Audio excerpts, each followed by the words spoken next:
Welcome to Chaos and Coffee. My name is Justin Brown, and I will be your host during this random madness. This is a random conversation.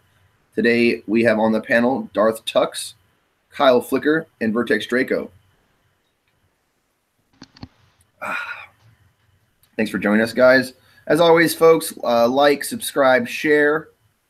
Those are the three things that YouTubers are supposed to say. And again, usually at the end. Yeah, usually at the end. I'm just going to pepper it. Smash that like button. Well, people get 500 likes and we're going to club a seal. I'm supposed to have a name for my viewership, too. Subscribe button, children. Yeah. Hey, you beautiful bastards. Trademark Philip DeFranco. I'm supposed to have a name for everybody. Hey, villains. Trademark Vitali. Every YouTuber has like some type of thing. Thanks to the viewers. All one of you. That's why I love doing it on YouTube, is because no one actually is watching, so you can feel free to say whatever we want to say. What were we just talking about? Russian tracksuits? That's the thing. We always have like a great conversation before this. Like we were like having a pretty in-depth political conversation before this, and then we go live, and it's like, well, we went from politics to basketball, and I think that was when we went live. Was the discussion of why people in Seattle hate Okies so much. I think the thing about basketball and politics is it's fun to watch, but no one understands the rules completely. It's just tribalism, really, to be honest.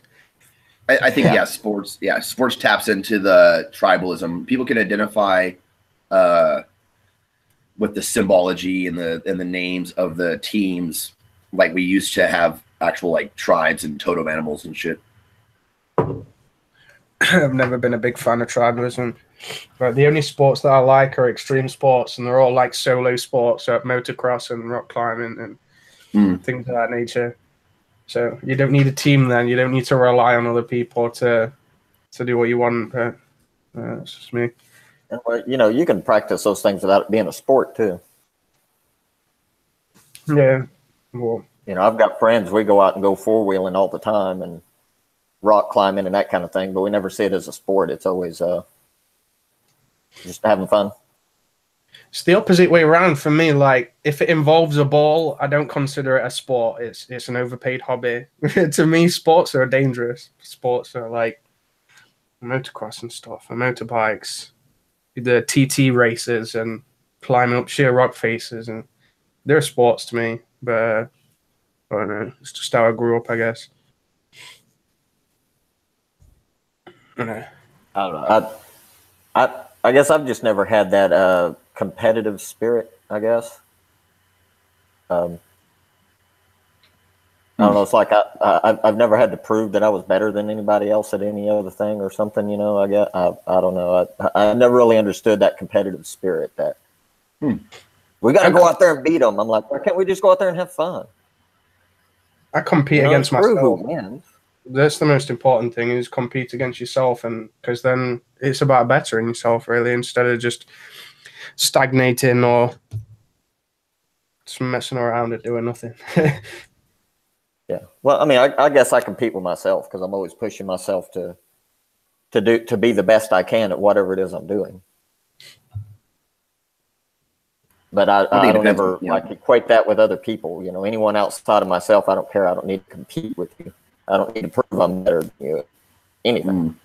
I just need to prove to me that I'm better than I used to be. Good way to look at it. To be the very best, like no one ever was.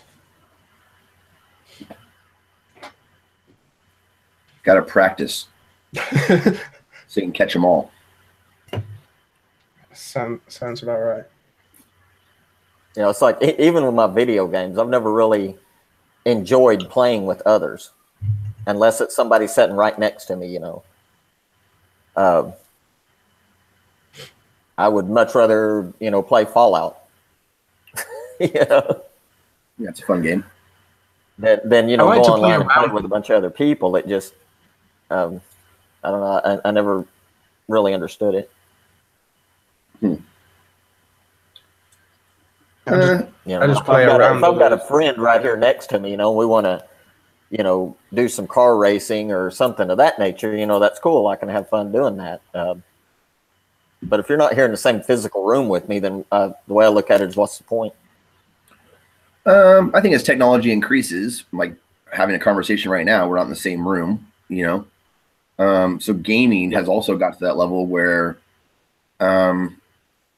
heck, Draco and I, for example, during the GTA Online thing, he's like, you know, he's in England, I'm in LA or in California. Now I enjoyed, you know, like playing Warlight and stuff, but then again, I know you people too.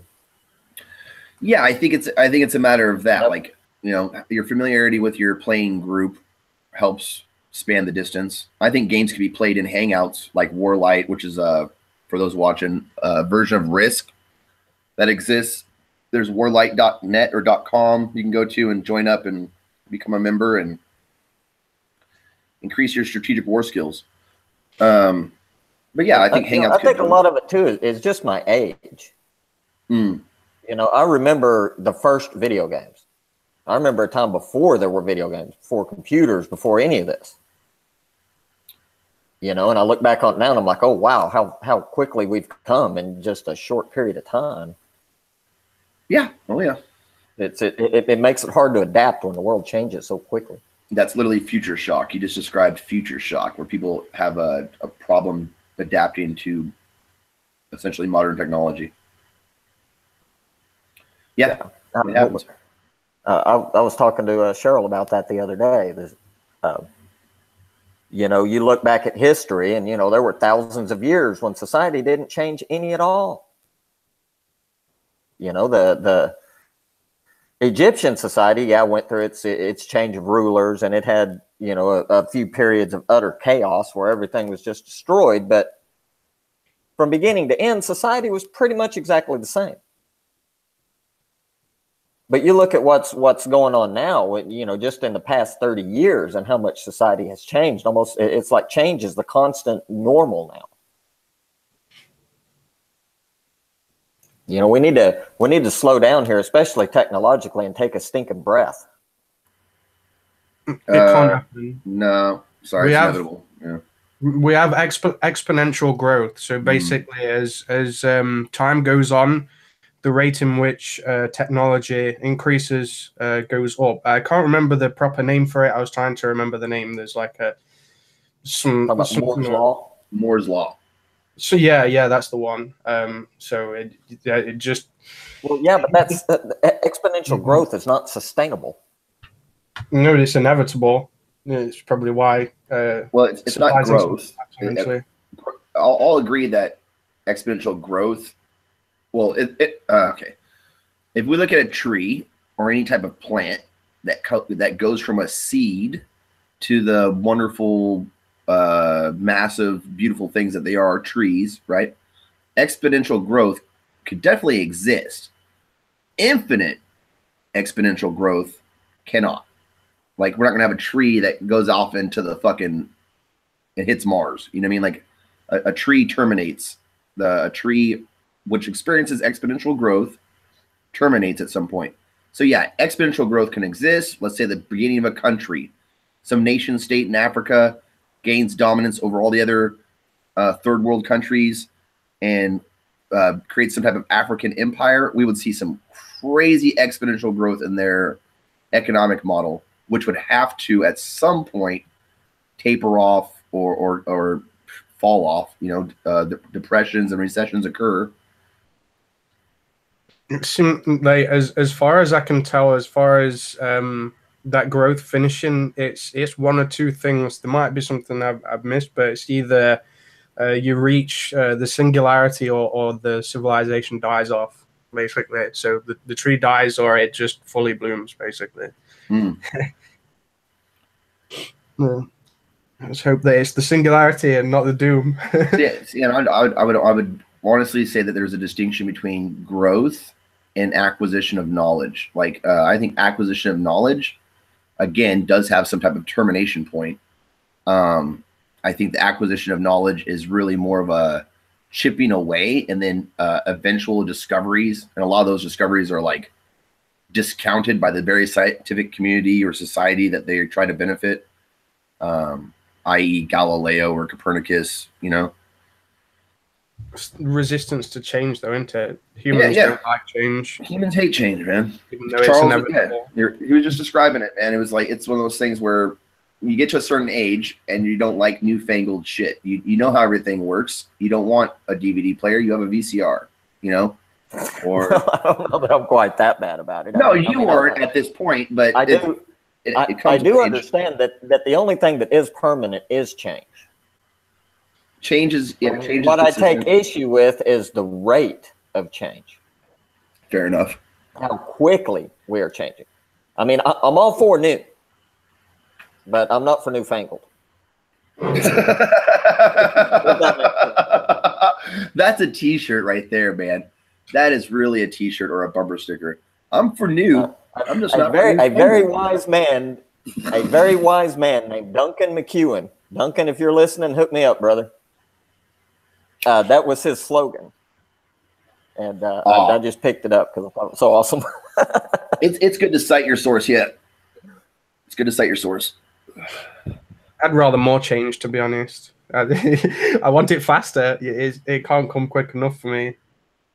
I'm bored of the way that if it goes too fast, man, you'll blow right past that singularity and everything will collapse. You'll end up destroying yourselves with your constant change. Which is why no one can know what happens after the singularity. That's the whole point. It needs to be eased into and not just, oh, here's the new thing, boom, everything blows up and changes society on a daily basis. That'll never happen, though. It's a fantasy. It's too much. It just can't be done. There's some steps after. I think the singularity is in that it's a borrowed term, like the real not the real, but the singularity accepted by modern science is that of a black hole, right? That is the singularity. Right. I don't mean it in the scientific way. I mean it in the sci-fi way. Of getting to a point where you can't really imagine what the technology is like at that point because things are so different from its sort of original point or some random point of reference that there's just no way to predict for it. We couldn't, no matter how much we try and prepare for it. I don't think that any amount of preparation would prepare us for what comes sometime in the future. Is that his name? Ray Kurzweil? Yeah. Okay, Ray Kurzweil, for those watching, was a sci-fi writer who predicted an eventual merging of man and machine in a very perfect way so that we could transfer consciousness, for example, from a living individual into a machination, a robot, or we could have it uploaded into a matrix of some sort in which we could live forever in a Isaac Asimov type computer, right? So a lot of those ideas they've been around for a while. I don't think we're anywhere near the level in which we can experience a singularity in that sense, you know? Yeah, I'm not sure where I stand as far as Ray Kurzweil goes. He's still alive, by the way. It's not was. I think it's some form of. I don't know if he was a sci-fi writer or whether it's just some sort of scientist or something. I know that he's super into AI.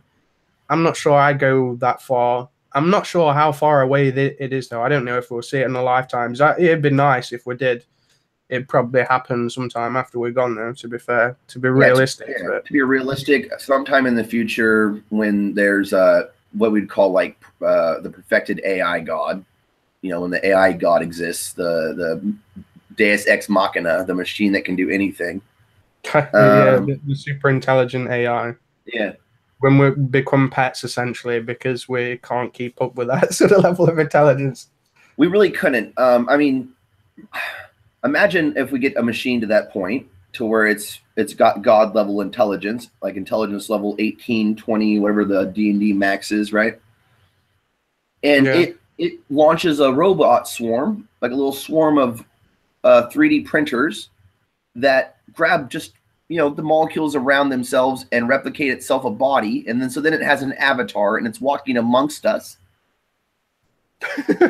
We're going into chronic sci-fi right here. Yeah, I love sci-fi, dude. It's one of my favorite genres. Fantasy and sci-fi really are my yin and yang. Yeah, it is nice. I like the sort of cyberpunk sort of idea, that sort of future. It'd be nice to at least see that sort of future. But I don't know. I think we'll get to a point where cyberpunk, I would dare argue that cyberpunk is here. Like some of the ideas that cyberpunk put out there, we have, like night vision goggles, right? Definitely like a very cyberpunk type thing, night vision goggles or infrared goggles.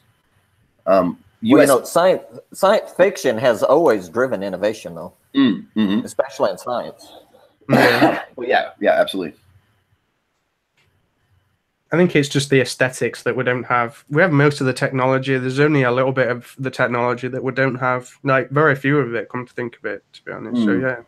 It's also the adoption rate. Like, like we don't see everybody walking down the street with holographic and stuff. Say again? The enhancements, like the cybernetic enhancements. Yeah. I remember Elon Musk saying in order for us to keep up with the machines, we should more focus on biological implants and stuff and enhancing the brain and stuff. So that we shouldn't focus on AI and we should focus on sort of bettering the human with. I think there are other ways of doing that, though. Like what?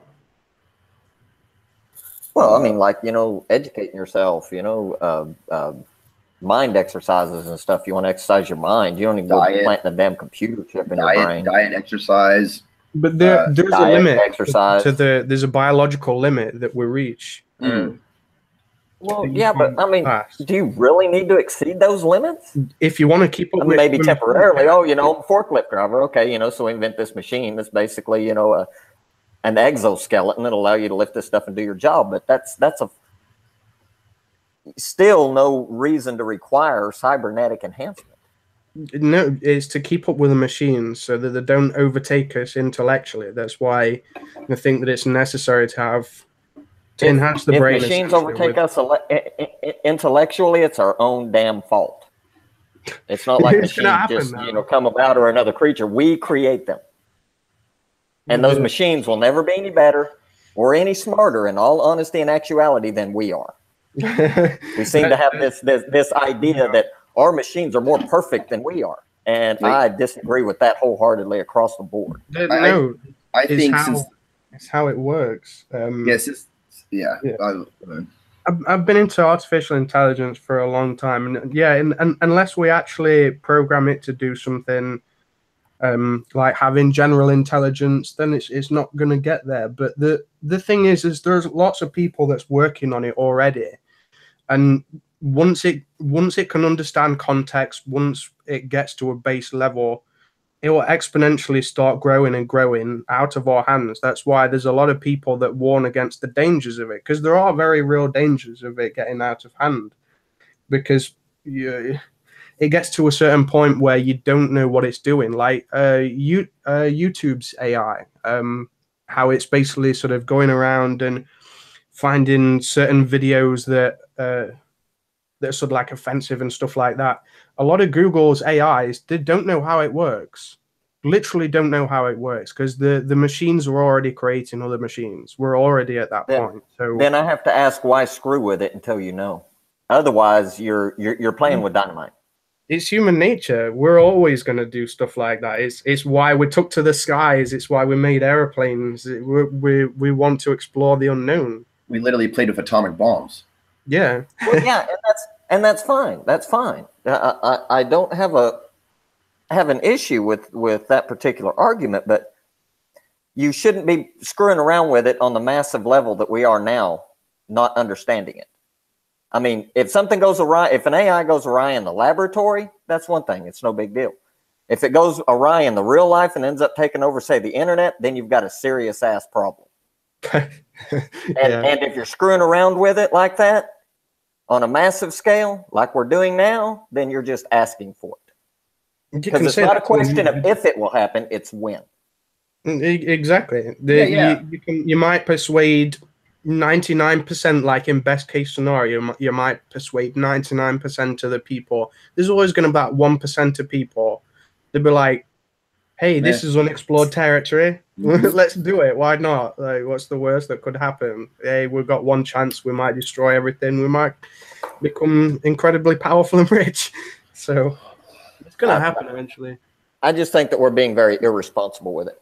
Yeah, we do need more. Well, the responsible thing to do would be to keep AI and similar things in the lab until we know it and understand it. That means regulating it, though. It means putting it under the government's jurisdiction. And I don't trust the government with AI. I don't know about anyone else, but I really don't trust the government with only AI. When all you're saying is restrict this shit to the damn laboratory.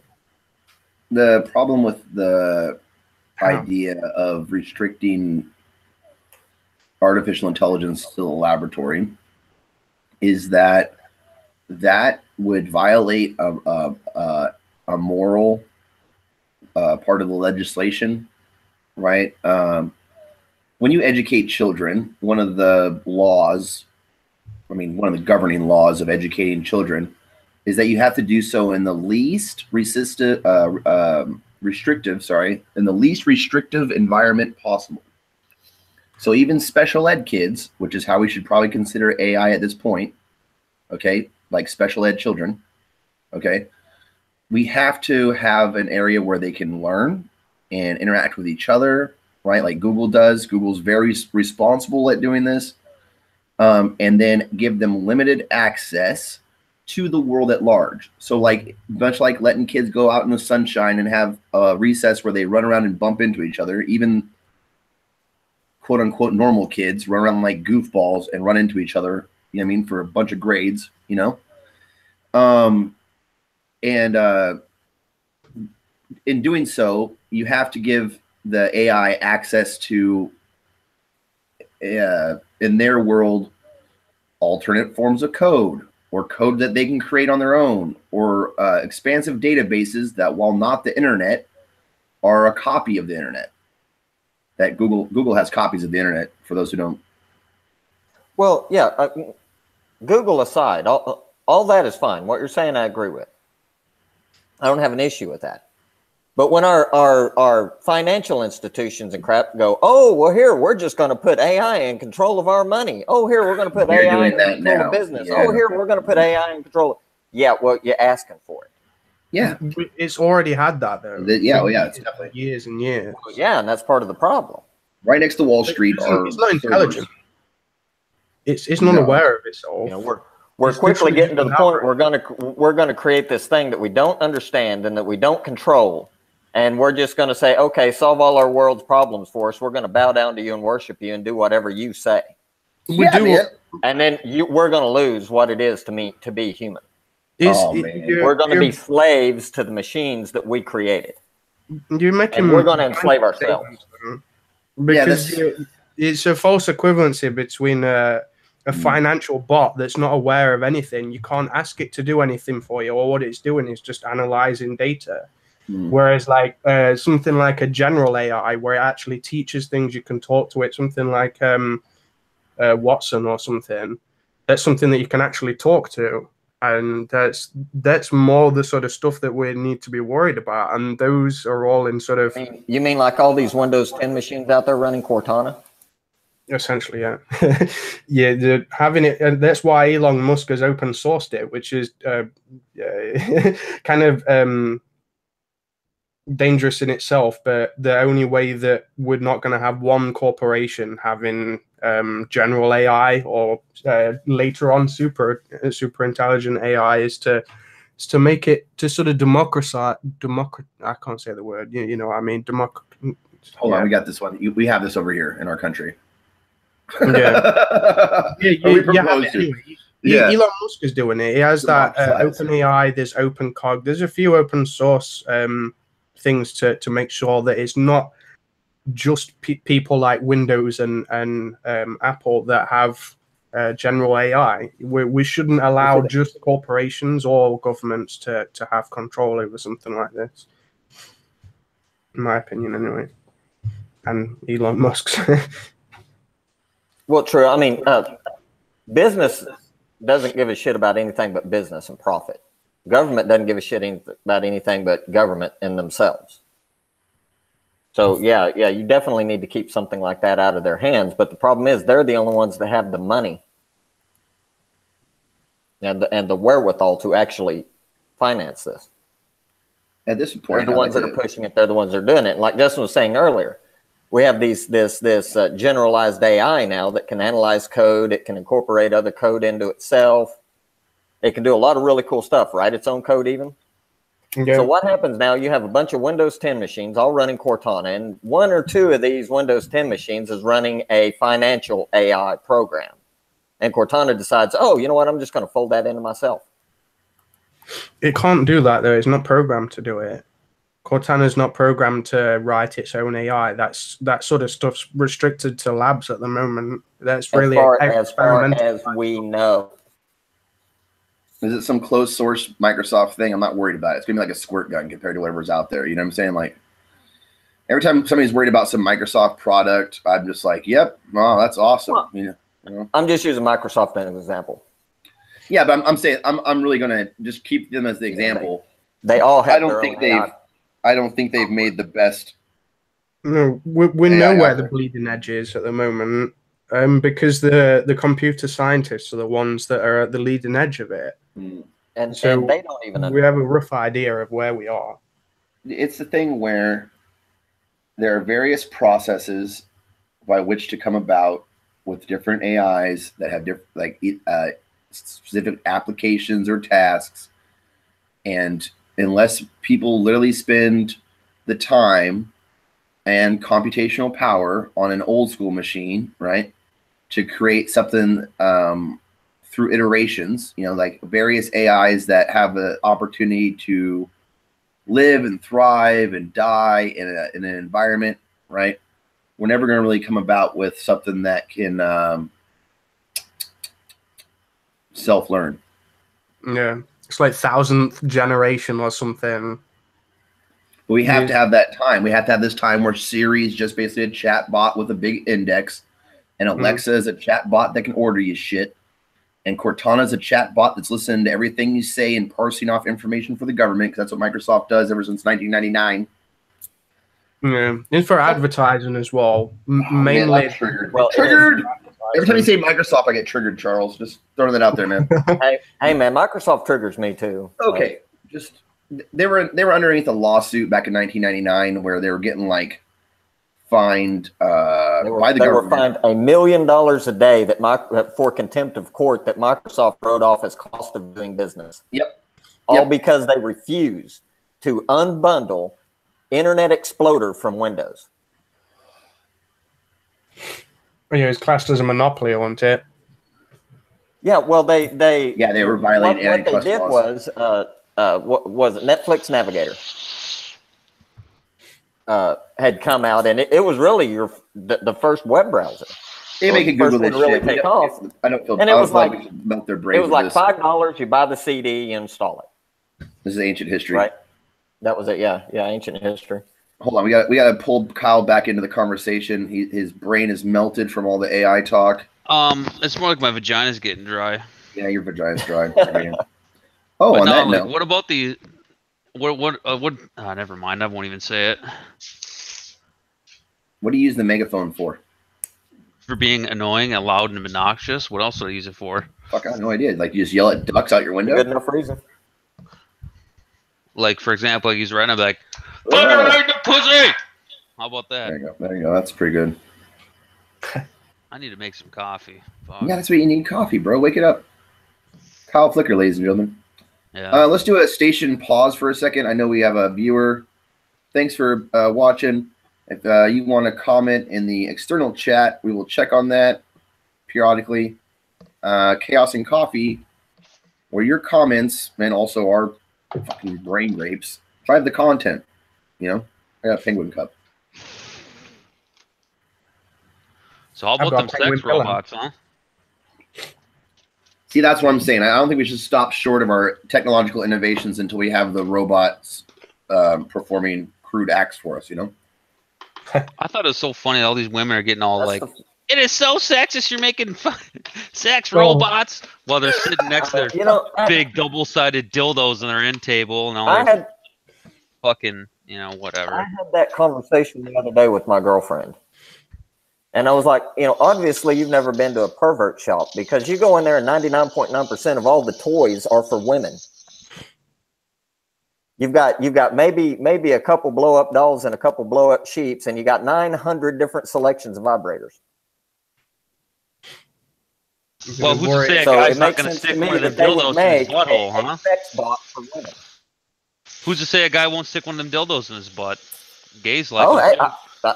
I'm pretty sure there are men who will. So they're not exactly always all for women, though. Point is, there's I get more. your point, though.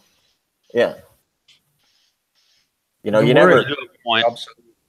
And Oh, they got male sex robots too. I saw the male sex robot recently. Yeah. Yep, they have a male sex robot. I mean, it only does one thing. Yeah. they're working on giving it like some basic AI so it can talk to you. Like, Did you listen see to the interview where that British guy brought his sex robot? It was like some British morning news show or something, and they're interviewing this sex doll. It's like, yeah, it's got a family mode. That was so funny.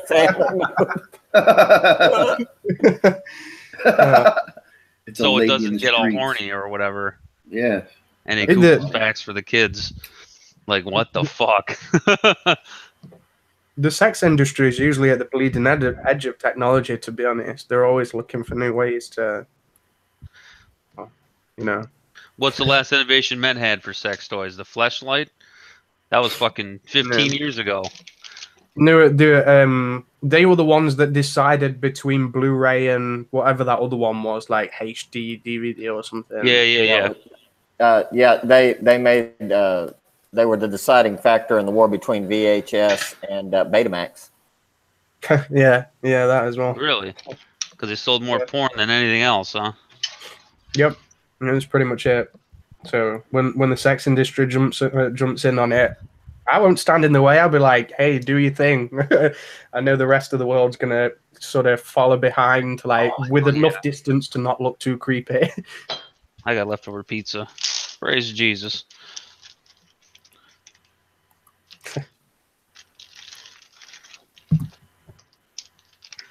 It's some weird conversations sometimes. One of those things that happens. Yeah, whatevs. That's good. That's the service being offered here at Chaos and Coffee. You're gonna hear some random conversations. If you'd ever like to join the conversation, send me a message, email, direct message, or just hit me up on Facebook or one of the other social networks like Instagram or Twitter. My name is Justin. Think about it. I haven't drinking coffee in over a week. You're probably gonna get yoked off it. You're probably gonna be zinging, dude. I put coffee up there with the other stimulants. Nah, it doesn't. Yes. Oh yeah, dude. Drink a couple cups of coffee and let me know how it compares to old white girl. You know what I'm saying? Let's get a white girl. She's just rail thin. There's two different brain types I've read. That some people it makes them feel more tired, and others it sort of wakes them up. So with some people it has the complete opposite effect. It's down to your brain chemistry or something. Yeah, absolutely. Caffeine for me actually mellows me out. It does and so does cigarettes or any other stimulant. I actually get quieter and more mellow, right? But I mean, and then stuff that usually makes people get less talkative. I get hella talkative, and a lot of people do. Alcohol usually makes people kind of get quieter and they kind of just chill out. Or marijuana, for example, makes people usually just kind of get introverted and eat. Right? I'm I get all talkative and I want to get up and go. So my biochemistry is like that, very reverse to the general population. Yep. Yeah, it's not that weird. So yeah, it's pretty common. They'll probably figure that one out eventually. I trust science to figure out these things, and one of the things about science is experimentation, peer review, allowing the results to be shared with everybody. I'm not so much worried about any human endeavor. I'm worried about human endeavors that take place in the dark, as opposed to the light of like an open source or peer-reviewed environment. Science science finds out most of this stuff, to be honest, but it just doesn't seem to get to the rest of the sheeple and the masses. Like, they just don't seem to get the memo when these discoveries come out. They're just, the information's not fed to them at all. One of the things that's getting more and more rapid. I saw an infographic recently. It said the years of the technology existing before it reached, I believe, 5 million. Maybe it was 50 million, but regardless, it was the years that it took each technology to gain an adoption rate, right? Up in the millions. Yeah. And airplanes, 75 years, automobiles, all this shit before people had them, before they were commonplace. Well, then it gets more and more rapid, where it's like cell phones, it took like 10 years and everybody had one, right? 3 years, everybody's on Facebook. 4 years, everybody was on YouTube. So the adoption rate of technology is one of those things we were talking about earlier that's exponential. That because it's an abstract, because there is no actual physical resistance to technological adoption rate, it's going to be a thing where the next big thing, we're all doing it. Boom, it's so easy. You know what I mean? Whatever that is, I never considered that, actually. I never thought the adoption rate was exponential, but when you mention it, it is. Mm-hmm. Huh. Oh yeah, force people to step. There's people I'd say even to this day, there's people who haven't stepped on a plane who have cell phones, right? But yeah, for for there to be 5 million people to ever fly on a plane, it took 75 years. For people to own a car, it took 50 years for, I think it's 50 million people to own cars, right? And now, here we are in the, I'd say it's presumptuous to say apex, but definitely one of the most advanced periods in human history. And the technological adoption rate for whatever's new is pretty rapid.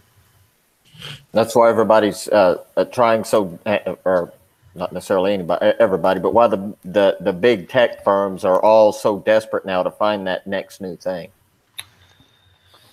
Because they know the adoption rate will be almost immediate, whatever it is.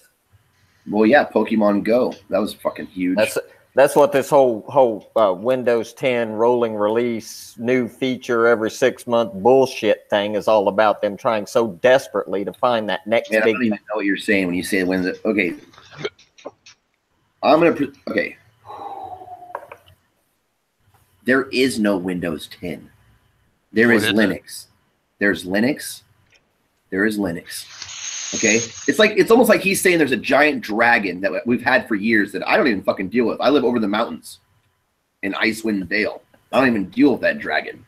Right? And he keeps saying there's a new dragon. It's just like the old dragon. I'm like, no, we already beat that dragon. We all have the Linux sword. Look, man, I'm on your side, dude. I'm over on the other side of the mountains myself. Okay, dude. But that does not mean that I'm going to turn a blind eye to that dragon that's out there trying to burn down my village. That's trying to make my village a feature of itself. I get it. Yeah, no, Linux is not a feature of Windows. They're trying very desperately, dude. They can work on it all day. That's what Azure is all about. Azure is about taking over the back end in corporations, which is where Linux is. Some of these words I have no reckoning of. They're spells that I do not even know. Yeah. It's my own ignorance, I guess. I just don't. Linux person is going to jump onto Windows just because they've incorporated Linux. No, but okay. Didn't Windows buy some kind of version of Linux or something? They developed their own. They developed. But Azure is actually a version of Linux. Oh, okay, all right. Sort of. Okay, now. This is what they're doing with Azure. They are incorporating these various Linux kernels and allowing you to run particular versions of Linux, which are the major ones on the back end of corporation, on top of their cloud platform Azure. Azure, what it does is it takes the open standard protocols that are used across the network now and changing those to Microsoft proprietary protocols to get rid, so that eventually we don't make that change though. It's protocols anymore, and we can wipe them under the table because Microsoft has created its own protocols that would become standard through forced adoption, just the same way they did with Office documents and every damn thing else they touch. They can't force you to adopt it, though. We have Linux. The backbone of the internet is built on Linux. Most of the servers are all Linux. Like, why would they bother learning something else and start? Nobody's going to pay for Microsoft anymore, anyways. Like Linux companies, all the companies have looked at the economic model of it being free that they maintain, right, or paying Microsoft, and no one. That's a dying animal, dude. Like, it's dead in the water. Like, if you take that on, then it's your own burden. You're doing it to yourself. Like, I'm not going to fight against something that's already of course. And in an ideal world, that's the way it is. But unfortunately, we live in a greed-filled, corrupted world. Greed all they want. Then they'll take the free option and says, "Oh, here, we're going to pay you a shit ton of money to only use our software and screw everybody else." I'm using an analogy here, even though it is in their not in their best interest. Use your products. You're talking about Nissan doing something, and we all drive Fords. You know what I'm saying? Like, they are not going to ever, I'm telling you right now, Microsoft, whatever the fuck incarnation they're in now, trying to sell janky Nintendo, they're trying to compete with Nintendo and PlayStation. They're making fucking kids game consoles. You know what I'm saying? Yep. But they're making big inroads in that, though, is my point. Dude, nobody's teaming up with, anyways, check this out. Microsoft had to get rid of their own camera and Kinect and all this other shit because they were violating privacy laws and all this other shit. They got tons of other fucking paperwork down the channel, right? I would not ever invest in Microsoft in my entire day, right? I transitioned, god dang, dude, 8 years ago to a complete Linux household. My kid's computer is Linux. My wife's computer is Linux. I own a fucking PlayStation, right? Microsoft is, it's man, I don't even know. There's not a comparable analogy here.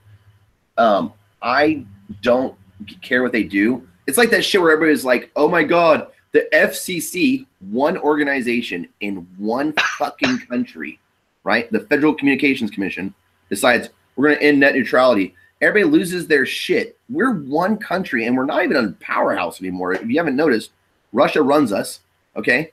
China is thankful that we're being ran by at least a fucking smart person like Putin, right? Microsoft is one little corporation in America, which isn't the global world power that it used to be. The entire fucking population in China uses a version of Linux, right? North Korea uses fucking Linux. Half of fucking Europe uses Linux. Then, like he was saying earlier, the entire internet backbone is Linux, right? When people say, oh my God, they're going to restrict the internet. No, they're not. We're going to sprout up fucking wireless mesh networks across towns. And now every major city in America, 50 fucking cities in America, have wireless mesh networks. You know what I'm saying? Minneapolis has one. That's what I'm saying. But it's horse shit. No, well, it's your own internet, though. Do what you will with it. When I first moved to Minneapolis, it's like USI wireless, right? They have this Wi-Fi network throughout the whole city. And, yeah, there's sometimes I was getting a worse connection than 56K. It's really in its infancy, though, isn't it? Out of garages, right? Yeah, the wireless mesh network is new. Yeah, it'll get there. In Minneapolis for years, it like before they even released it to the public, USI put it up, and it was a network for the Minneapolis police, right? And I guess they still get some kind of priority with it. But so I was getting this horrible connection, right? And I called them like, "Yo, what the fuck's going on?" Like I'm getting horseshit connections. I'm getting like, you know, whatever. And they're like, "Oh, sir, well, you're at this point. Your nearest antenna is this far away. You need to get a fucking dingus to put in your window." I'm like, "Okay." So they sent the guy out, and he 3M taped this thing to my window and whatever. And then it got a little better, right? It was good enough to browse Facebook and, you know, do some video chatting here and there, right? But it wasn't great. And it was cheap too, which was kind of cool. It was only like 17 or 20 bucks a month or something. So I was like, oh, that's cool. You know, keep my bills down. And then all of a sudden I got a roommate. It was not enough bandwidth like at all. So then I ended up having to go with Comcast. And the thing that sucked about that whole thing is I went to go take that fucking antenna off my window. and they use like the strongest 3M double-sided tape. It's like, dude, I ended up ripping my glass panel out of my window. Oh God. For real. And I called them, and they started calling me like, "Sir, we want our antenna back. Otherwise, we're going to charge you $89.99 for the antenna." I said, "Okay, well, you had a technician come here and install this thing.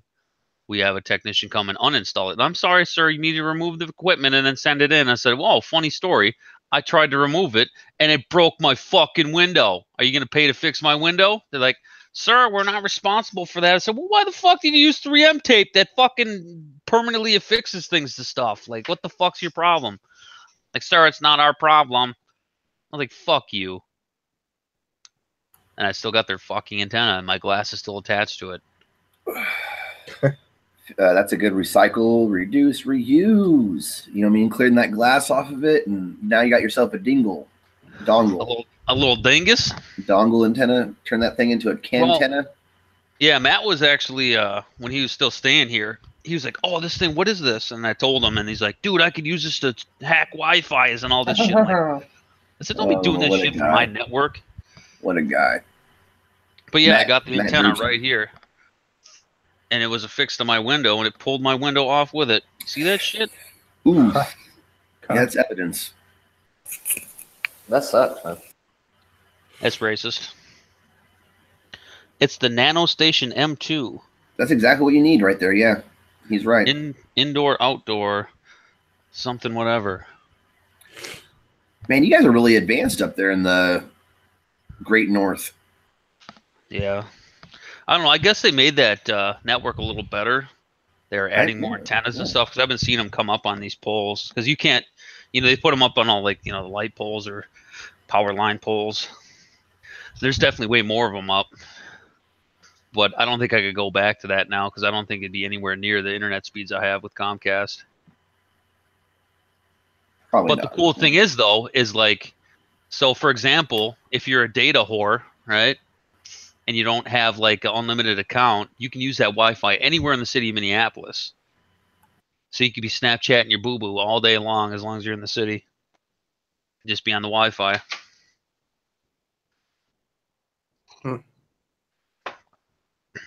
I don't know. I think it's got a long ways to go. It's definitely not high speed yet. But this same company, USI, they've been installing fiber, because I'm on the north side of Minneapolis and in the south side where more rich people live, right? They've been installing fiber. So people are getting gigabit connection or terabit connections or whatever. And I guess Comcast is like, "Oh no, competition." So somehow they stopped them from installing all these lines. And they had plans to like put some in on the north side. Like, I don't know.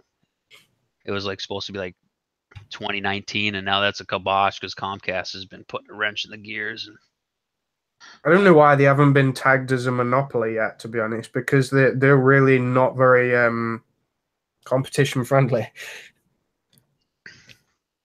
Well, there still is other cable companies around here, like in certain little tiny spots. They just let them have it, like Time Warner Cable or whatever the fuck it is. Coax, high-speed internet, television is somewhere over here, and then there's another one called Mediacom, I believe. There's not much of a selection though, and it kind of depends where you live as well, don't it? Like some people only have one option, like one company, and that's it.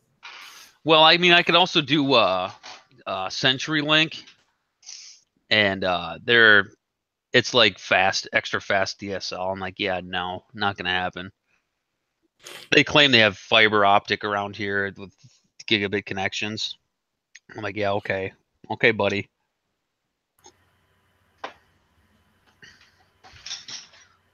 If I remember rightly, South Korea's internet's their internet's ridiculous. Not gigabit, awesome. Terabyte connection. Their whole country's just blanketed in just Wi-Fi anywhere, like just internet's in abundance everywhere over there. Over here? No, in South Korea. Oh yeah, they're crazy. Like they got phones in Korea, dual SIM, and they got like dual 4G connections there, so they get these insane internet speeds. Yeah. For their phones alone, they could have dual 4G connections. Like, what the fuck? Let me get some of that goodness. Like, what the fuck? You can do that. You can get one. You can do that. I worked for Cricket last summer, and I had several dual SIM phones come through there. But still, no, like they can still get a dual 4G connection with one SIM card though. So they could have a quad 4G connection if they wanted. Yeah, and it's in abundance over there as well. It's everyone has this stupid fast internet. Yeah, I'd love to visit one day. I want to go over to Seoul. Because those cocksuckers had the NSF technology, with flip phones like fucking 8 years ago. Because they would use it, you know, for like going on a train because everyone uses public transit there. So it's just hooked up with your phone. You just boop, put it on the dingus. It just charges your phone account. You know what I mean? So you don't have to bother with like bus passes or whatever. The Asians left us behind back in the 1980s technologically and have ran with it ever since. Yeah. You know, I mean, we like to talk a big game here in the U.S. about American innovation and all that, but the truth of the matter is, no, man, we got left behind a long time ago. It's probably the corporate greed. Not only did we get left behind, we gave it away. It's probably the corporate greed here because it's like, okay, every 6 months we're gonna release a new iPhone that's just a little bit better. You know, they're just like, boom, here's the dang shit right away. We went over into Asia and said, oh, look, this is this new thing we created called a microprocessor. This is how you make it. Now, we're going to buy all ours from you from now on. We still buy Russian engines that the Russians made during the Cold War. So, like, during the Cold War, they were just pumping out rocket engines, right? They were just like pumping them out like during the Cold War because they thought, okay, well, eventually all these other technology or all these other countries will want to buy our technology, right? But we had sanctions against them, like a mug, right? America, and the UN had sanctions against Russia, right? So nobody could buy them. Well, as soon as the sanctions are lifted, we're the number one. We're the number one customer of these fucking engines that are just sitting in Russian warehouses. You know, and hey, the Russians still make the best rockets ever made. SpaceX, Elon Musk's space thing, bought his rockets from there. Oh, yeah, and they're dirt cheap. SpaceX is pretty good. Yeah, he bought those Russian rockets. He couldn't get them from anywhere else. Like that's where he could get them the cheapest, and they were in abundance over there. So SpaceX, I watched one of their takeoffs the other day, right? And I think I'm from a earlier generation where we had some shit explode in America, like when I was a kid, you know, and with people on it. And so I was watching this SpaceX, and there's nobody on it. It's just a robot, you know. Yeah. And the thing flies up in the air and detaches, and Nathan's watching it. And then the detached parts come back down and land, like the whole rocket and its various parts comes back down and lands. And I lost. Oh yeah. And because I was like, I've never seen that before. And my kid's all nonchalant about it because it's just part of his life. But like, I had never seen parts of a rocket come back down and land. They always just dropped in the ocean or they burnt back up in the atmosphere. He's being so economical that he's landing the parts. Yeah. It was his last chance as well. You know, when he was doing it, the first couple blew up and he was on his last rocket. And if he didn't make it, if it didn't land again, he would have ran out of money and the company would have been sunk. Oh, I didn't know that. On that last one, like everyone like in SpaceX lost their absolute mind. Everyone just went crazy. Well, he wouldn't have let it. He wouldn't have let it sink, but its stock prices definitely would have dropped to nothing. Well, no, he couldn't afford it. He put a lot of money into it, and he just couldn't afford to keep it going. I wasn't even following it at that point.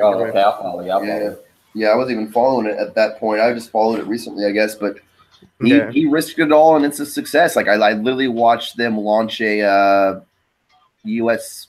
what's called a satellite, for lack of a better word, right? Oh yeah, I heard about that one. And it was beautiful, dude. And the complete part. Is that your cell phone? Phone call, yeah. Mute yourself. Naga. Is he muted? I can't tell. Yeah. Yeah, I couldn't believe he landed that stuff. Yeah, like people said it couldn't be done as well, didn't they? Why? Oh, you'll never do that. Slick. Kyle muted himself at the microphone level. Yeah. He doesn't trust the app. You know what I'm saying? Yeah, it's the best way. It's easier as well sometimes. Hmm. If it's like depending on where the mute button is. Yeah, good point. Yeah, I see. Yeah, SpaceX, yeah, great, great endeavor. Have you seen the Elon Musk flamethrower for $500? flamethrower. No, I've Oh not heard. yes, yeah, yeah. Type in. He has a drilling company called Boring. Funny enough. Oh yeah, I heard of that. I liked the pun name, the punny Oh name. yes, yes. The boring company. Oh god. Boring company, and yeah, they dig tunnels. You know, I really admire Elon Musk. Oh, he's a hero. He's a self-made Oh, man. you know, I mean, most you know, of the super rich people who get to the point where he was when he sold PayPal, was it? Yeah, Yeah.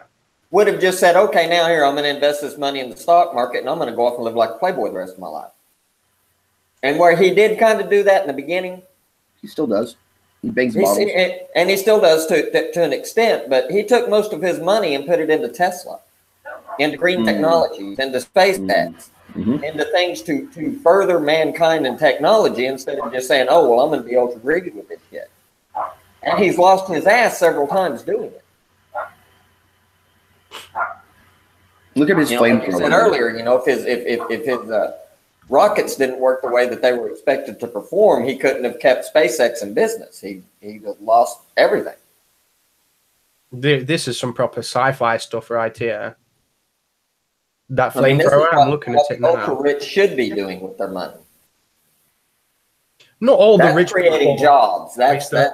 you know, creating real wealth in the hands of consumers and not Not just all hoarding the- everything for yourself and saying screw the world. Not all the rich people are just greedy, corrupt people. Though you just don't, Not all you of don't them, see but the them vast behind the majority. scenes. Surely, I'm sure there's a lot of them that's corrupt, but not all of them.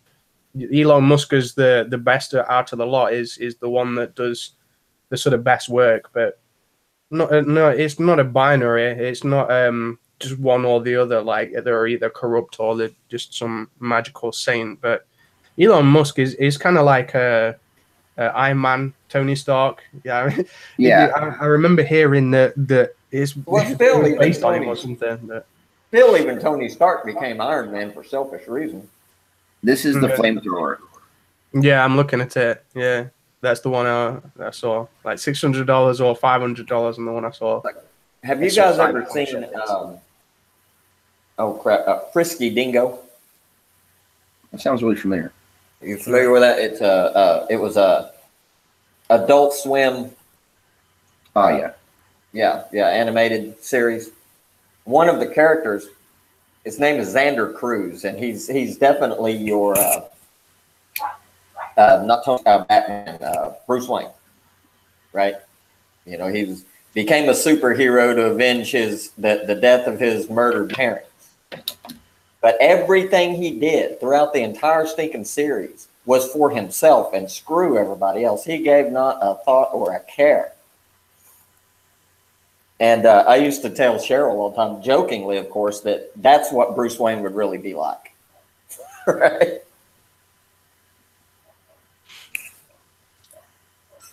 If you haven't seen it, look it up, man. It's a great series. It made it for 2 seasons and then they dropped it, leaving you in a cliffhanger, which kind of sucks. But Yeah, I've seen some of it.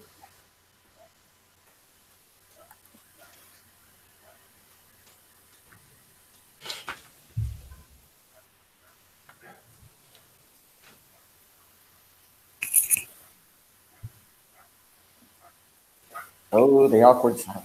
Yeah, the conversational lull. At this point in time, I'd like to thank all our people for watching this in the future. A lot of our viewership doesn't have the time to check us out live, and they watch us in the future, and I appreciate that.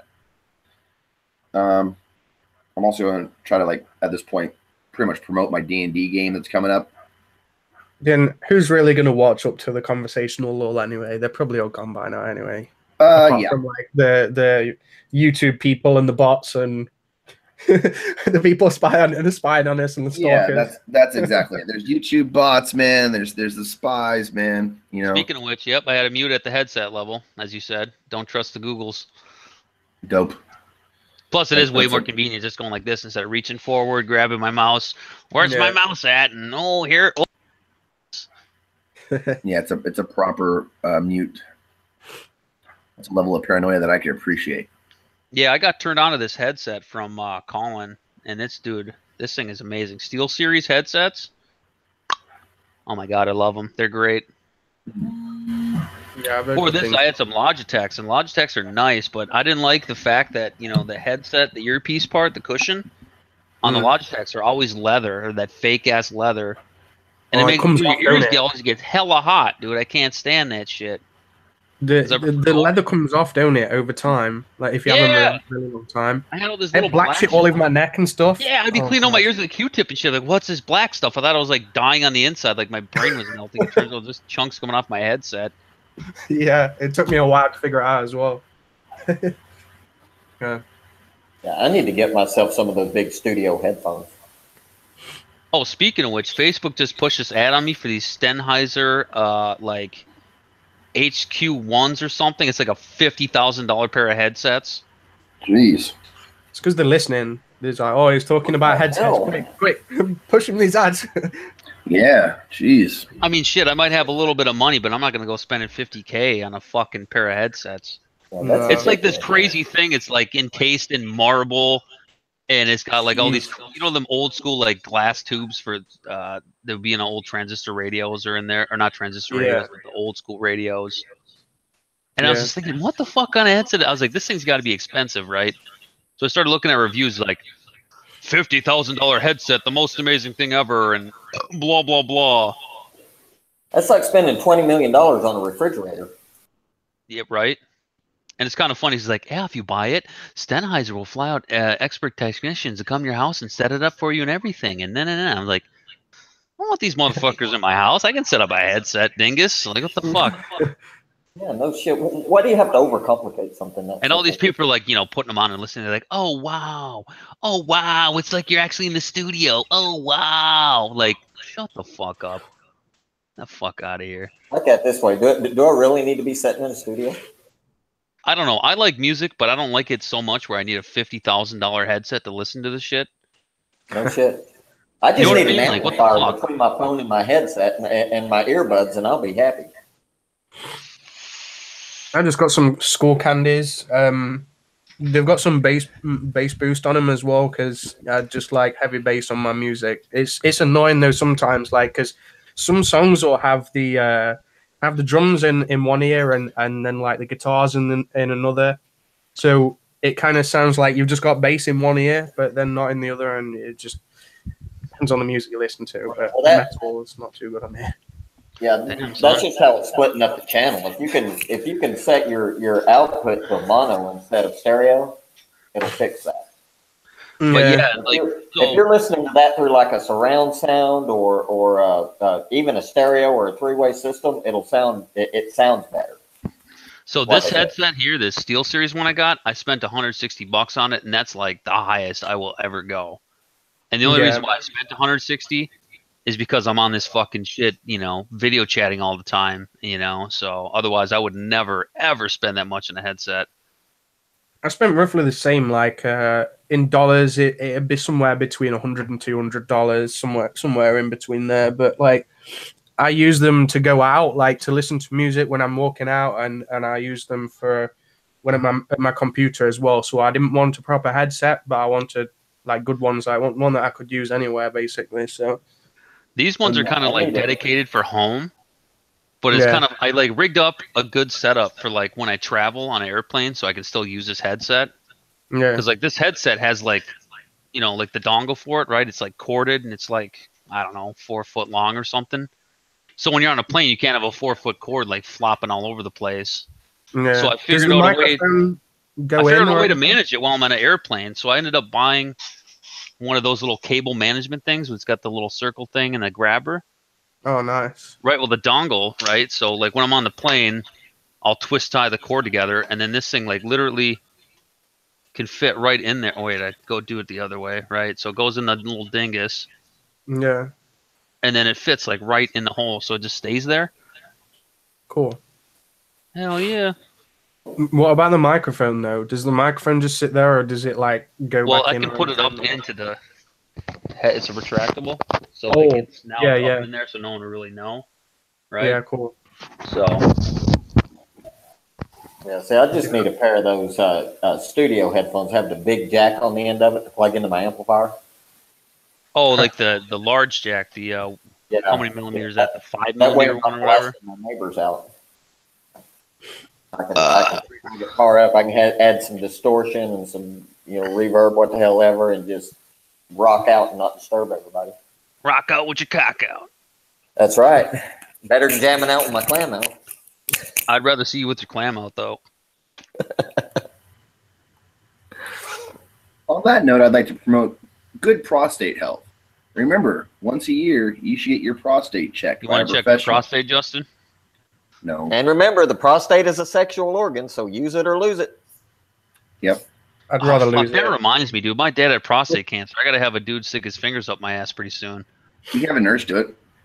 If that's your preference. Just don't pick someone Dude, with when I fat get my fingers. prostate checked, I'd be like, "Can you use 4 fingers, please?" That's what he says. Like, you mind? You just get up to the wrist. Take your watch off, buddy. Ooh. That's just nasty. You can sign up some places and they'll pay you to do that. Oh shit! I don't know if I Okay, can go that folks. far. My name is Justin Brown. This has been Chaos and Coffee. Our panel today has been Vertex Draco, Kyle Flicker, and Darth Tux. We appreciate you watching live and throughout the week. Remember to like, share, and subscribe if you're new to the channel, which this being episode 26 is highly unlikely. Do we have like a call thing off? It's usually the door, but I'm just going to do this before the door today.